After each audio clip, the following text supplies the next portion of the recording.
दोस्तों नमस्कार। Yes and glory YouTube channel में एक बार फिर से आपका स्वागत है। अगर आप चैनल पे नए हों तो कृपया चैनल को सब्सक्राइब कर लीजिए और बेल आइकन का बटन ज़रूर दबा लीजिए, जिससे आपको जो भी नया नोटिफिकेशन हो आपको मिलता रहे। डीएलएड सेकेंड सेमेस्टर में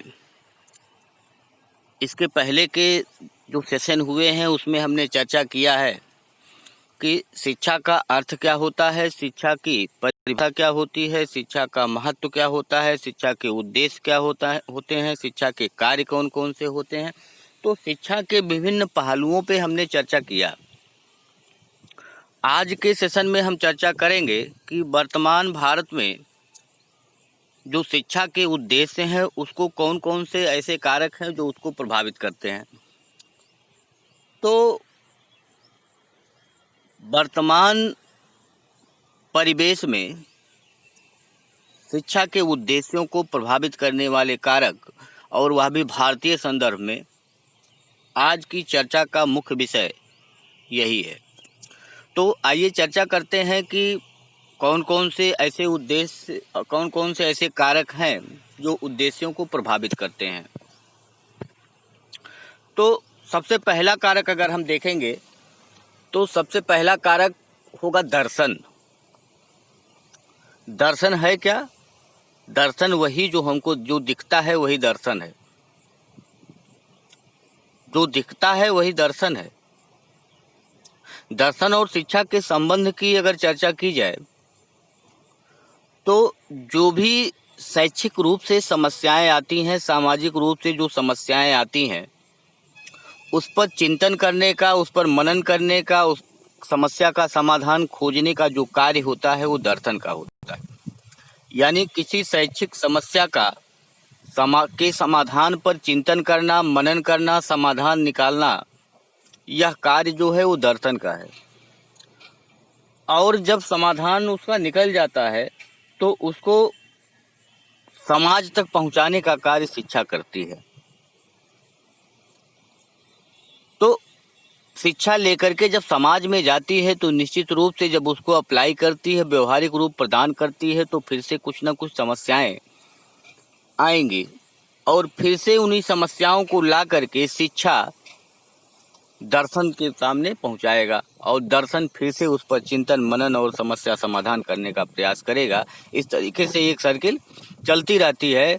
तो शिक्षा के उद्देश्य सामाजिक परिस्थितियों के आधार पर बदलते हैं, जिसको शिक्षा जो है वह दर्शन के पास पहुंचाने का कार्य करती है और दर्शन उसका समाधान खोजने का प्रयास करता है। तो यह प्रभावित करने वाला जो पहला कारक है वह हो गया दर्शन।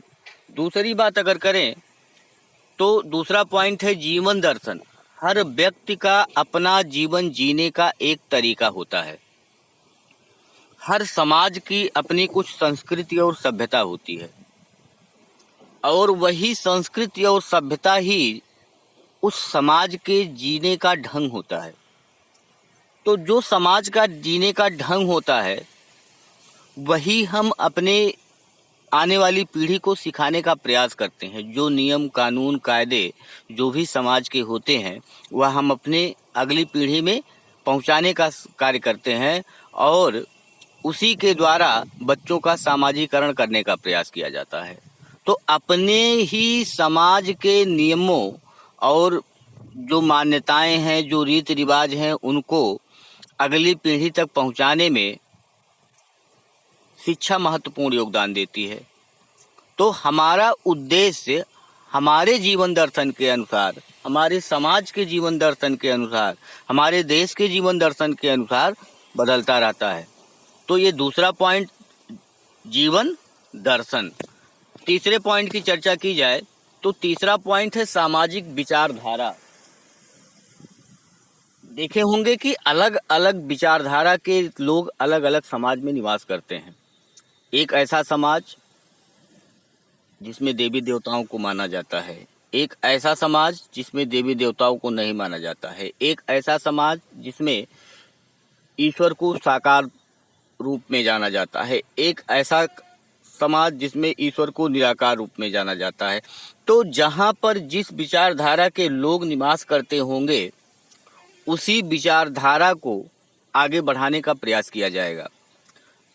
और जब उसी विचारधारा को आगे बढ़ाने का प्रयास किया जाएगा तो आगे बढ़ाने का कार्य जो करेगा वह शिक्षा करेगा। तो निश्चित रूप से सामाजिक विचारधारा शिक्षा के उद्देश्यों को प्रभावित करेगी। जैसी सामाजिक विचारधारा उस समाज की होगी, वैसा ही शिक्षा उस समाज में देने का प्रयास किया जाएगा, क्योंकि जो आने वाली पीढ़ी है उसको उसी वातावरण में, उसी समाज में समायोजन करना है। तो उसी समाज के नियम कानून रीति रिवाज उसको लिखाए जाएंगे, उसको पढ़ाए जाएंगे, उसको समझाए जाएंगे, उसको याद कराए जाएंगे और सिखाए जाएंगे। अगले पॉइंट की अगर चर्चा करें तो चौथा है राजनीतिक विचारधारा। सत्ता पर आसीन जो पार्टियां होती हैं वह अपने अनुसार लोगों की विचारधाराओं को बदलने का प्रयास करती हैं। लोगों की विचारधारा बदलने का प्रयास का मतलब ये हुआ कि जो पीढ़ी इस समय विद्यालयों में है उसमें ऐसा पाठ्यक्रम तैयार करके लगाना, तैयार कर चलाना कि जिससे उनकी विचारधारा के हिसाब से अगली पीढ़ी तैयार हो और जो कुछ वो उनकी विचारधारा है, उसकी पार्टी की विचारधारा है, उस पे वो सहमत हों। तो जो भी पार्टियां सत्ता में रही हैं वो अपने हिसाब से पाठ्यक्रमों का बदलाव करती रही हैं, पाठ्यक्रमों में हेर फेर करती रही हैं और अगली पीढ़ी को अपने अनुसार तैयार करने का उन्होंने प्रयास किया है। तो यहाँ पे भी शिक्षा के जो उद्देश्य होंगे वो बदल जाते हैं। शिक्षा के उद्देश्य पार्टी ने, किसी विशिष्ट राजनीतिक पार्टी ने अपने अनुसार बदलने का प्रयास किया। तो राजनीतिक विचारधारा के अनुसार कोई किसी महापुरुष को मानता है, कोई किसी महापुरुष को मानता है। तो इस तरीके से जो विचारधारा होती है उन विचारधाराओं में भी अंतर पाया जाता है। तो अपने विचारधारा के अनुसार ही शिक्षा के उद्देश्यों में परिवर्तन कर वो अगली पीढ़ी को अपने अनुसार ढालने का प्रयास करते हैं। ये चौथा पॉइंट आपका राजनीतिक विचारधारा है। अगले पॉइंट की अगर चर्चा की जाए तो पांचवा पॉइंट है आर्थिक दशाएं। गरीबी ही गरीबी का कारण है। जो बच्चा गरीब है, जिसका परिवार गरीब है, देखा गया है कि वह बालक विद्यालय जा भी नहीं पाता है। जब बच्चा थोड़ा सा बड़ा हुआ तो उसके अभिभावकों ने कहा कि अगर बच्चे को किसी चाय की दुकान पे लगा देंगे, किसी पानी की दुकान पे लगा देंगे तो उसको कुछ आय होगा जिससे परिवार का खर्चा चलेगा।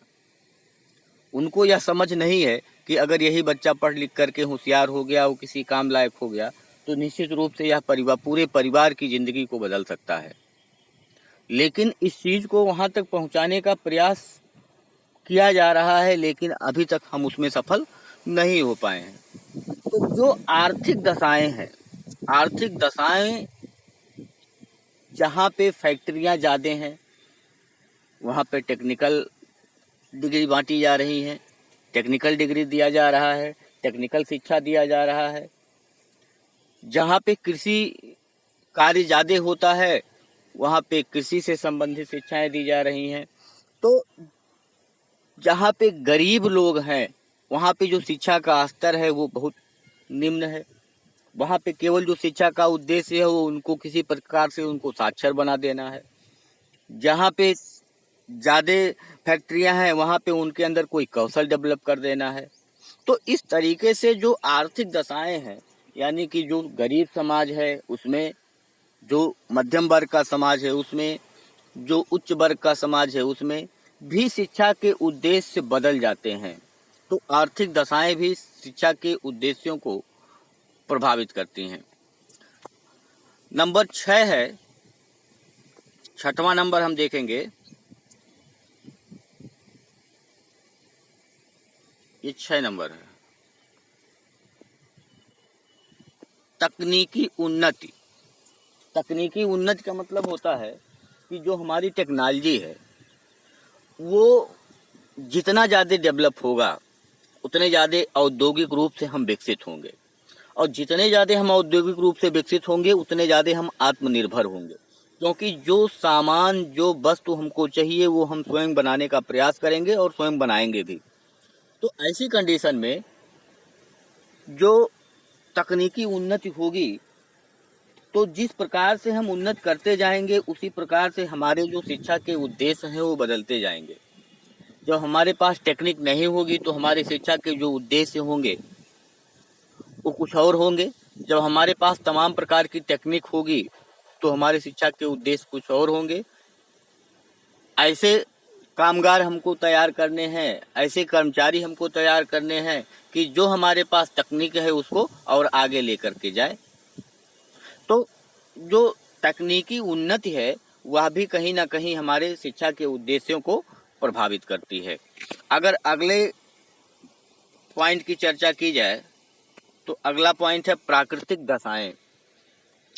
जो हमारे समाज की प्राकृतिक रूप से बनावट होती है वहां पे भी शिक्षा के उद्देश्य अलग अलग होते हैं। शिक्षा के उद्देश्य जो है वो काल के अनुसार, समय के अनुसार, देश के अनुसार, स्थान के अनुसार वो बदलते रहते हैं। तो जैसे जैसे शिक्षा के उद्देश्य बदलते रहते हैं तो उसमें से एक जो फैक्टर है, एक जो कारक है वो प्राकृतिक दशाएं हैं। जहाँ पे पर्वतीय क्षेत्र है वहाँ पे शिक्षा पहुँचाना, सार्वभौमिकरण शिक्षा का करना वो बहुत ही दुर्लभ कार्य है। तो वहाँ पे जो शिक्षा के उद्देश्य होंगे वो कुछ और होंगे। जहाँ की प्राकृतिक दशा ऐसी होगी कि भूकंपीय क्षेत्र होगा तो निश्चित रूप से वहाँ पे उस भूकंप से बचाव के लिए भी उस बच्चों को शिक्षा दी जानी चाहिए। जो बाढ़ का क्षेत्र होगा, जहाँ ज़्यादा ठंडी होती होगी, जहाँ ज़्यादा गर्मी होती होगी, जहाँ जंगल क्षेत्र है, जहाँ पहाड़ क्षेत्र है, तो हर प्रकार के क्षेत्रों में वहाँ के सिचुएशन के हिसाब से, वहाँ की जो दशाएं हैं उसके हिसाब से वहाँ के जो शिक्षा के उद्देश्य हैं वो परिवर्तित होते रहते हैं, बदलते रहते हैं। तो इस प्रकार से हम देखेंगे कि प्राकृतिक दशाएं भी शिक्षा के उद्देश्यों को प्रभावित करती हैं। और इसमें से लास्ट कारक जो समझ में आ रहा है, जो निकल के आ रहा है, नंबर 8 कारक, वो शासन की पद्धति है। कि शासन जो है उसका पद्धति कौन सा है वह भी कहीं ना कहीं शिक्षा के उद्देश्यों को प्रभावित करता है। जैसे जहाँ पे तानाशाही होगा वहाँ की जो शिक्षा प्रणाली होगी वह तानाशाह जो चाहेगा, जैसा चाहेगा वैसी ही शिक्षा, और वह चाहेगा कि हमेशा हमारी तानाशाही बरकरार रहे, तो वहाँ की जो शिक्षा व्यवस्था होगी वह निश्चित रूप से उसी के इर्द गिर्द घूमेगी।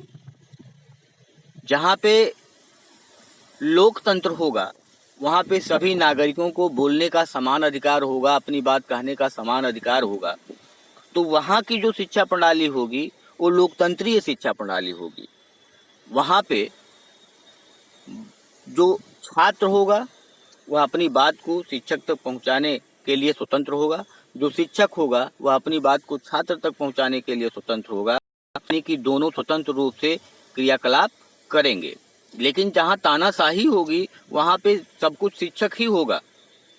शिक्षक जैसा चाहेगा, जो चाहेगा वही छात्र को करना होगा।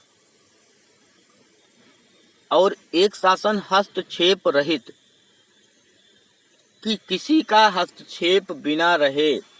आपने पढ़ा होगा शिक्षा के अर्थ में कि 3 प्रकार से जो शासन पद्धति के आधार पे 3 प्रकार से आपको बताया गया।